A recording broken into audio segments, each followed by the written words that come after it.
Fabio Bertato for the invitation to do this first talk. It's a pleasure for me, and on behalf of Unicamp, also to receive all of you at our university. And this work I will present is part of a big research project on the history of paraconsistent logic. We are developing this research with Evandro Gomes, a PhD student of mine. I am trying to give a general idea of the work we are developing. I give a general idea on the first approach from a paraconsistent point of view, from ancient times, medieval times, modern times, until contemporary logic.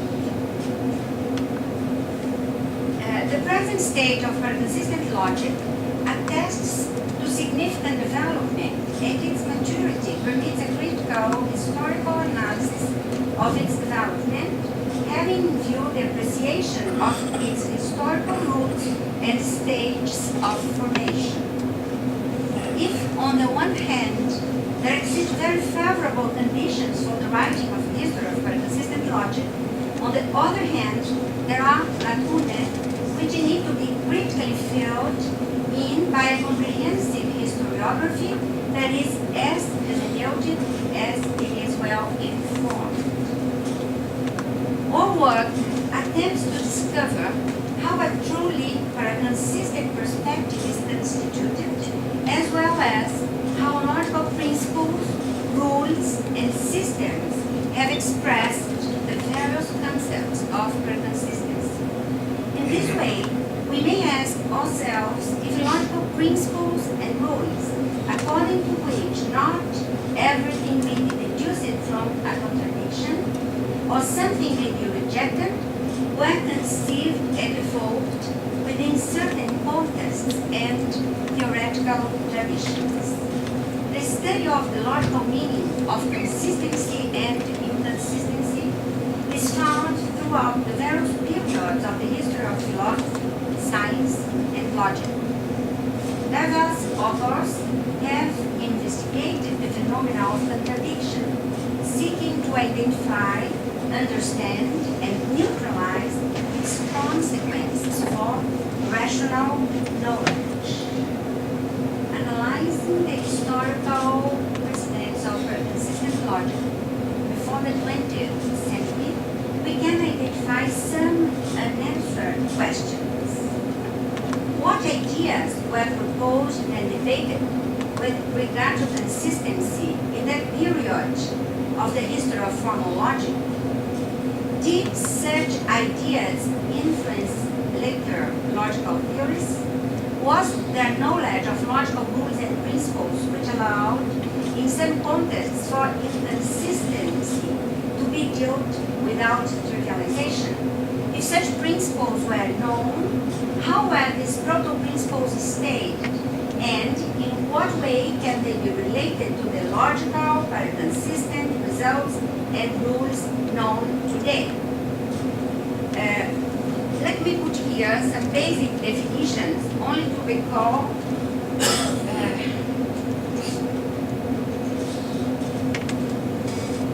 we consider, it's very well known, that a theory T in which language there is a single form negation is inconsistent if there is a formula A of the language of T such that A is a theorem of T and not A is also a theorem of T. Theory T is trivial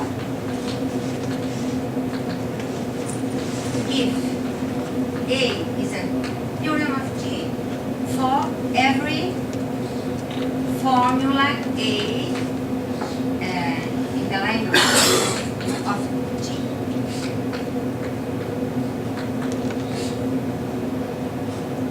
A theory T is paraconsistent?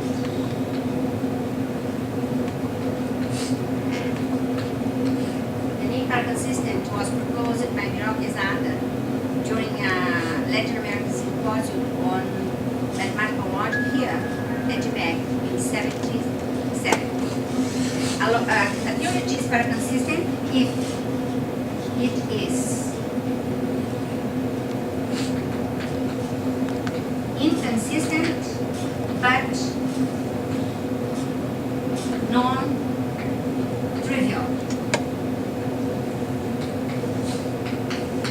A logic is paraconsistent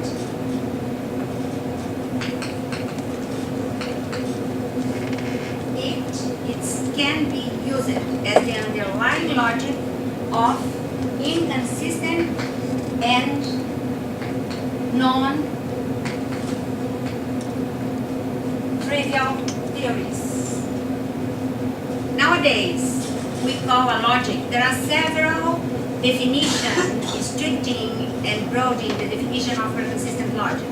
Nowadays, we say that in general, a logic is paraconsistent lato sensu, in the broad sense, if what characterizes a paraconsistent logic or is that the so-called law of the ex falso of explosion, A implies, not A implies B, is not valid in general. This is the concept we are using for paraconsistent logic.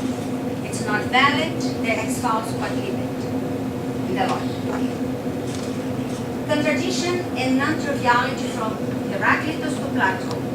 Each in their own way, the contributions of Heraclitus of Ephesus and Parmenides of Itala are decisive for the later development of logic, particularly for having dealt with the question of inconsistency and consistency, and for having in a certain way placed the issue on the agenda of later philosophy, especially in the treatment of the theme by Plato and Aristotle. Heraclitus' writings are known to us only through fragments which explain his view of the harmony of the opposites and are particularly important for the discussion of the annulment of the principle of non-contradiction, principle attributed by Aristotle to Heraclitus, and for their influence on later discussion in ancient logic. The theory of the harmony of opposites is in need of an interpretation which is more natural and in which the identity of opposites does not need to be denied. Heraclitus' ideas provoked a debate on the study of contradiction in rational knowledge and in logic.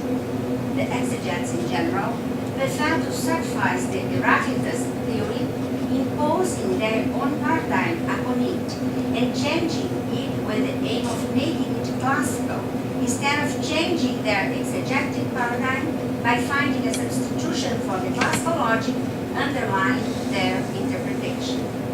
In relation to the history of paraconsistent logic, we may conclude that the ideas of Heraclitus can be seen as a rational system of explanation which, if formalized, can describe contradictory states without, at the same time, trivializing itself. Paradoxically, it's thanks Parmenides' contributions to classical logic that he is included here in this talk. His thought is known to us through fragments of the poem On Nature, where some may be interpreted as a proto-enunciation of the three fundamental canons of classical deductive thought, that is, of the so-called Aristotelian laws of deductive thinking, basic Aristotelian laws. The idea that a thesis that brings about a contradiction is false reappears in propositional schemes used by Plato and Aristotle. Although the philosophical teaching of Plato in one way or another took into account clearly logical schemes of inference, one cannot affirm that he studied logic for its own sake as an autonomous form of knowledge. The contribution contributions of Aristotle to the founding of logic and of scientific method have been amply celebrated. We argue that in the core of his theory of the syllogism, he describes some deductive schemes in which the presence of inconsistencies does not imply the trivialization of the logical theory involved, be it the notion of logical consequence or the theories of the categorical and scientific syllogisms themselves. Though not explicit, the notion that Aristotle proposed results of a paraconsistent character is corroborated by various theoretical situations he examined. In the prior analytics, book 15, he explains how valid syllogisms based on opposite contrary or contradictory premises can be obtained. Aristotle further deepens his analysis of the syllogistic consequence by stating in the prior analytics, a true conclusion is derived from false premises. From opposite premises, contrary or contradictory, a valid negative conclusion may be derived in specific modes of the second and third figures. These results are the basis for some of the rules for the evaluation of valid syllogisms, justify some consequentia in digital logic, and are at the center of the debate on the ex falso sequitur court debate. Recently, based on the same excerpt, Priest affirms that the syllogistic is paraconsistent, lato sensu. The earliest suggestion of this is that of Da Costa and Bueno of 1998. Their ideas were recently published by Da Costa, Krause and Bueno in 2007. And the Aristotelian approach, valid syllogisms based on opposite premises, contrary or contradictory, may be seen as a type of subsystem of the general theory of the categorical syllogism. Only a certain negative proposition can be deduced from opposite premises, which restricts the efficacy of the ex falso. For this reason, this fragment can be seen in contemporary terms as a paraconsistent theory in the broad sense.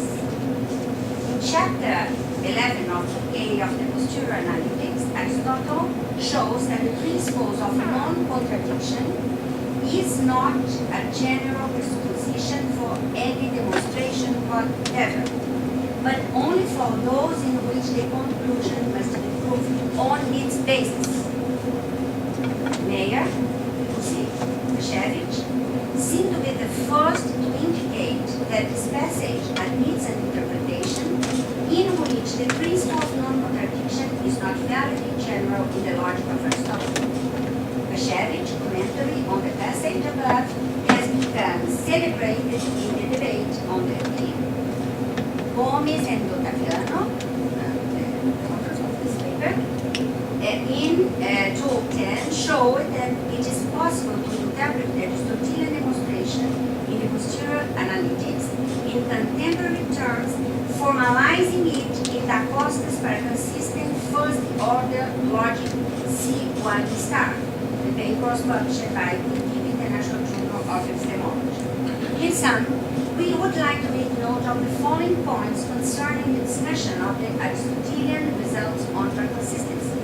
First of all, we believe that it is reserved with regard to self-predication and circular demonstration, attests to his awareness of the phenomenon of trivialization.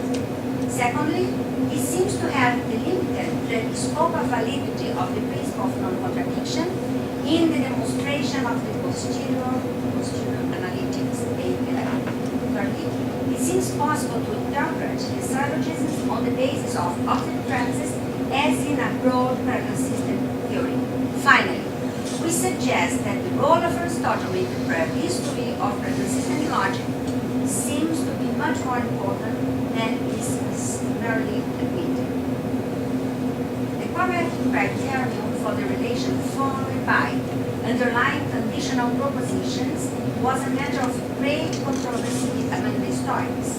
Thanks to this quarrel, we can estimate made the criteria underlying the ancient pronouncements with respect to conditionals which can have impossible antecedents, something analogous to the logical principle of the ex falso. Cestus Empiricus has left us a very interesting passage in which he presents the conditions for the rules of conditional accepted by the Stoics. Cestus states 4 conditionals showing how the subsequent concepts assimilate the previous ones.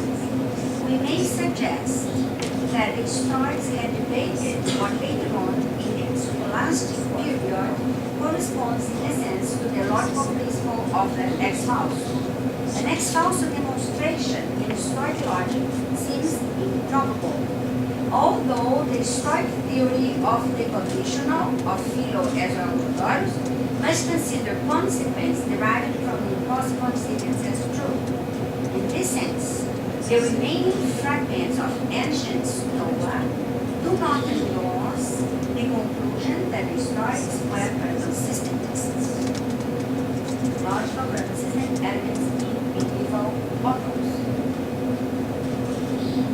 We present, based on some key authors of the medieval period, considerations and results related to contradiction and the ex falso that are pertinent to a history of paraconsistent logic. Westius left several elements for the various positions for and against ex falso that are found in the scholastic phase of medieval logic. Westius attracted the attention because of a passage that was very important in the conceptual construction of the ex falso.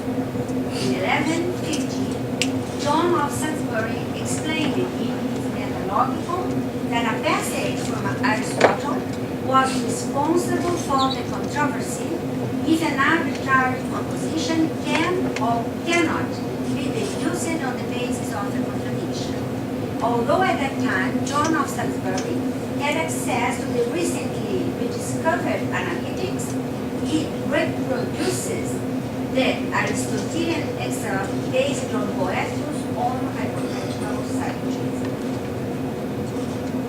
Boethius concisely describes Aristotle's steps in the first chapter of the book Day of the Trial Analytics, analyzing the case in which a syllogist can have 2 false premises and a true conclusion.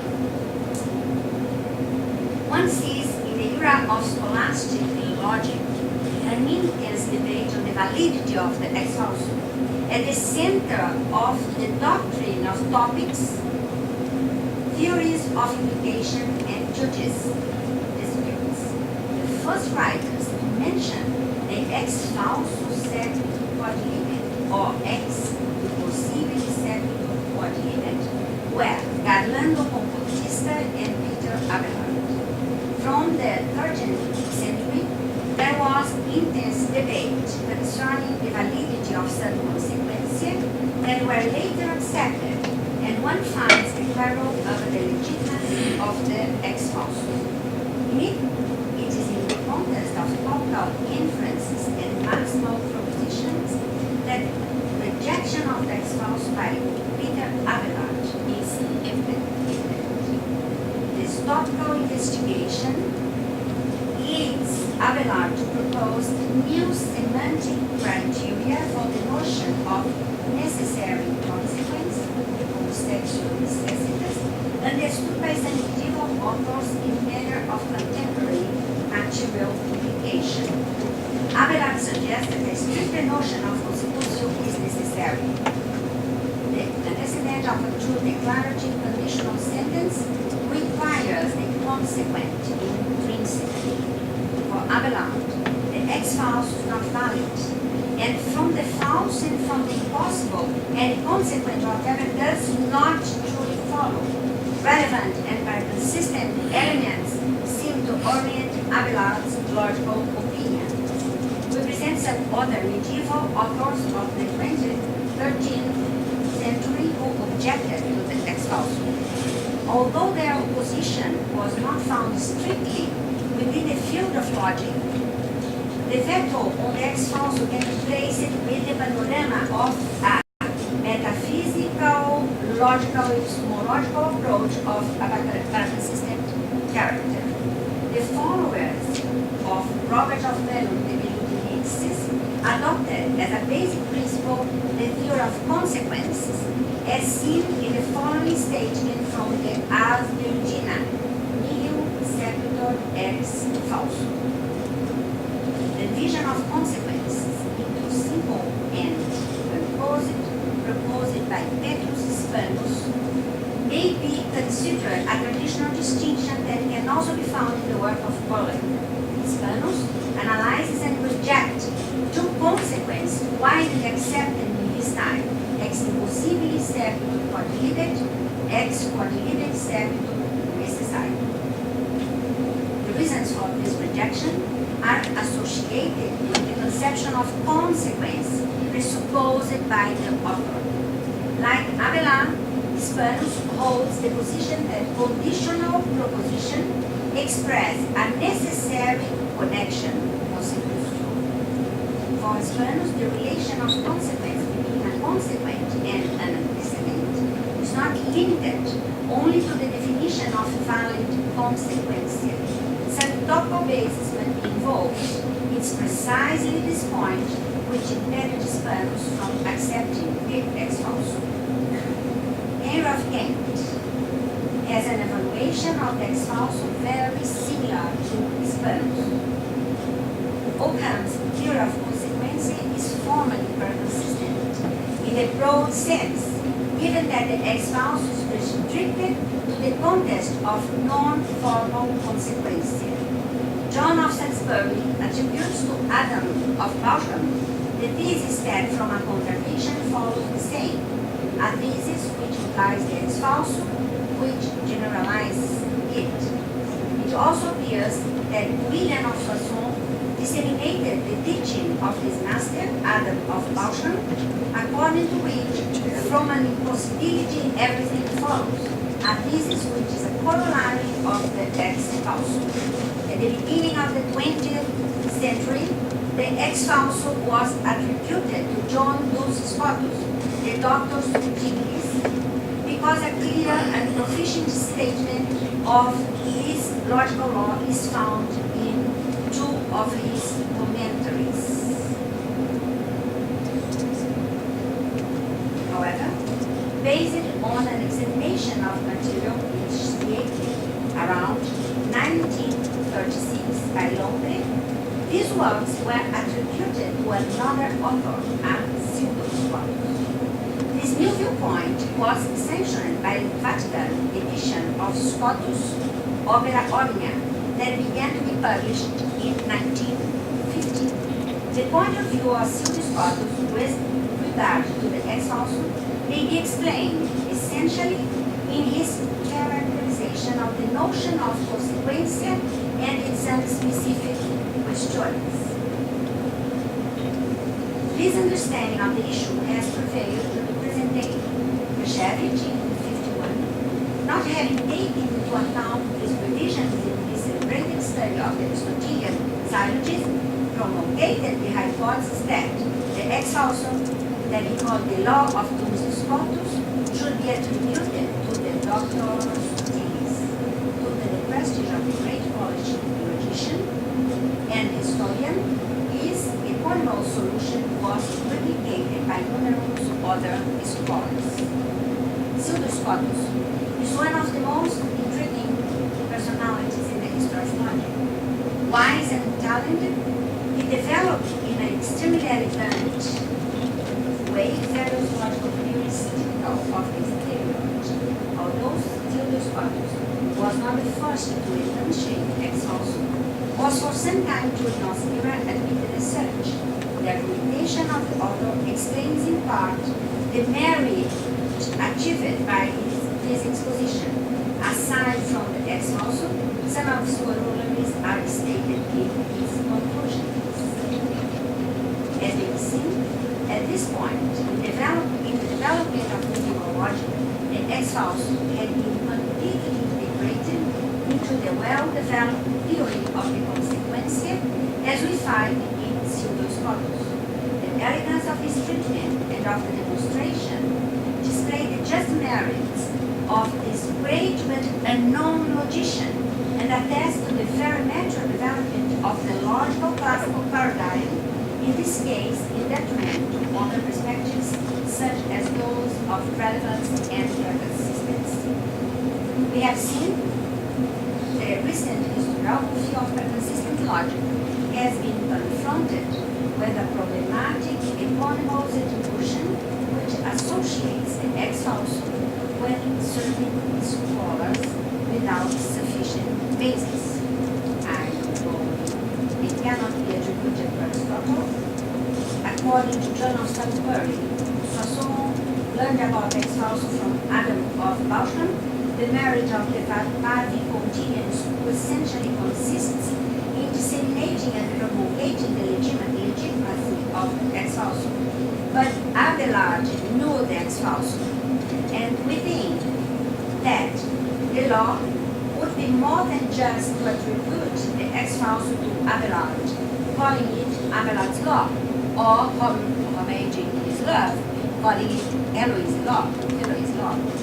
However, Abelardo knew the negation of the ex falso, and as whether attribution in this case seems to be in some way insatisfactory, we argue that the ex falso not be referred to by any eponymous nomenclature. This will avoid future reviews of the literature such as the present one. Let's go.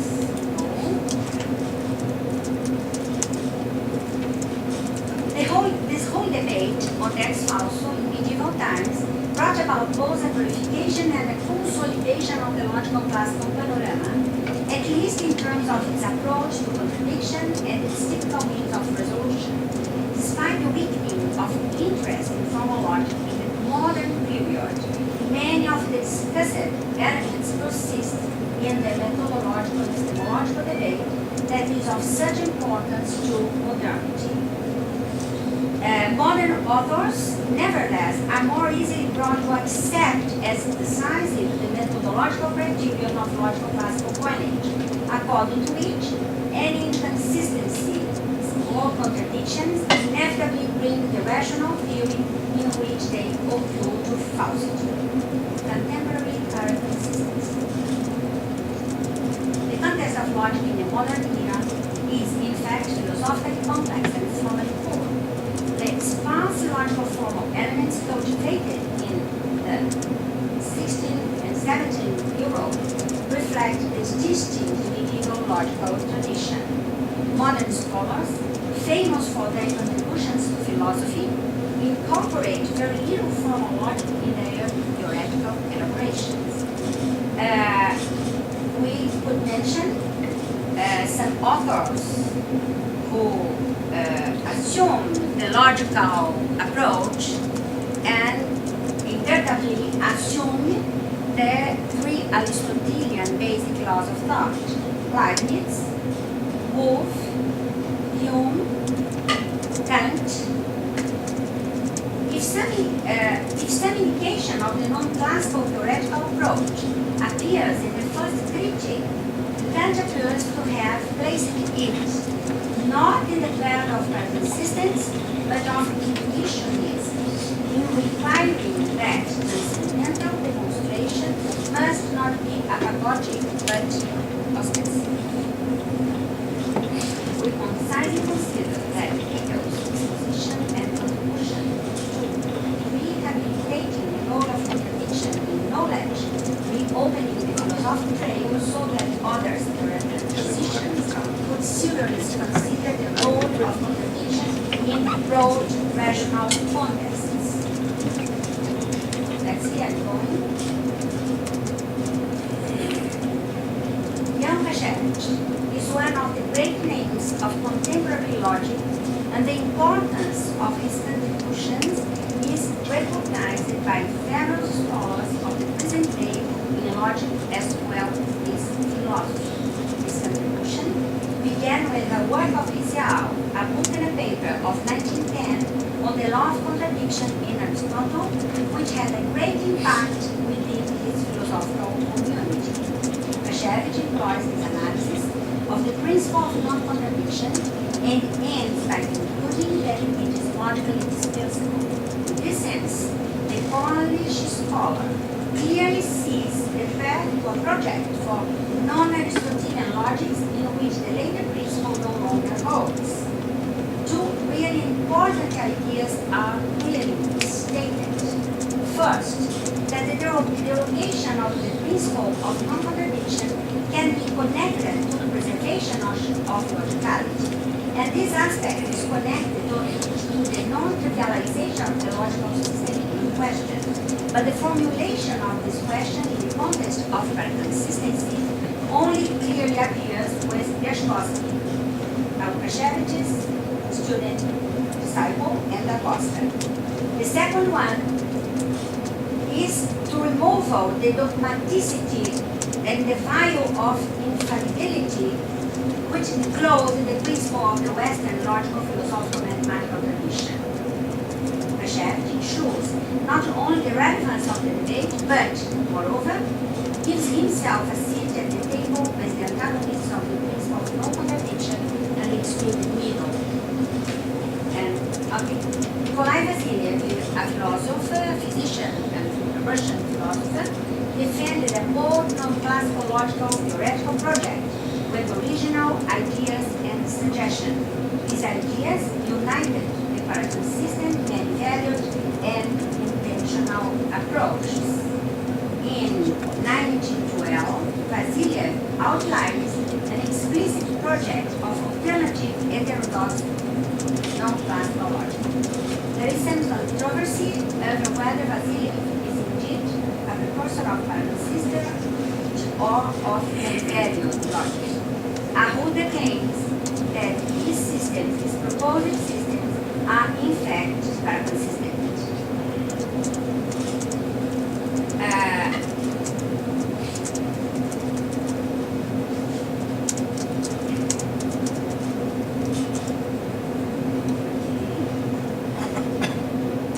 We have some papers by Komodorov, Johansson, Nelson, Howden, and other of our own era that allow some authors to consider them founders of paraconsistent logic. This author cannot, under view adopted in our work, be considered founders of paraconsistency, even though their logical fields may today be interpreted and considered as paraconsistent logics in the broader or even in the narrow sense.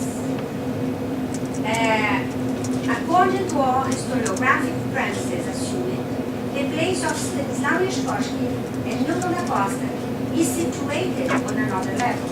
Motivated by problems arising from the presence of contradictions in specific rational contexts, they proposed and developed logical systems capable of dealing with contradictions and inconsistencies without the trivialization of the implied theories. Leszkowski, motivated by Hegelian Marxist interpretations, introduced the non-discursive system G2, which is paraconsistent in our contemporary sense. Newton Acosta is very clear in proposing his hierarchies of paraconsistent logics as alternative logical systems, developing as well logics of higher order that are able to overcome the limitations and contradictions imposed on rational theories in the logical classical paradigm. Both stated criteria of intentional and semantic paraconsistence and called the attention of the community of logicians to a new investigative program which delineated, little by little, the shape of the present-day field of paraconsistent logics. They also called attention on the relations between paraconsistent logics and other types of non-classical logics. And Acosta, his disciples and collaborators from Brazil and several other countries have developed several areas in paraconsistent logic, including technological applications and applications to mathematics. Here, there is a photo with Da Costa was very recent collaborators. Aida Ruta was Da Costa, and aqui a photo of Aida Ruta, the first student, disciple, and collaborator of Newton Da Costa. It's from precisely this perspective that we have studied the initial and general development of paraconsistent logic, with an emphasis on the history of Newton Da Costa's paraconsistent systems, as well as its contributions to the inauguration of this field of logic in the 20th century.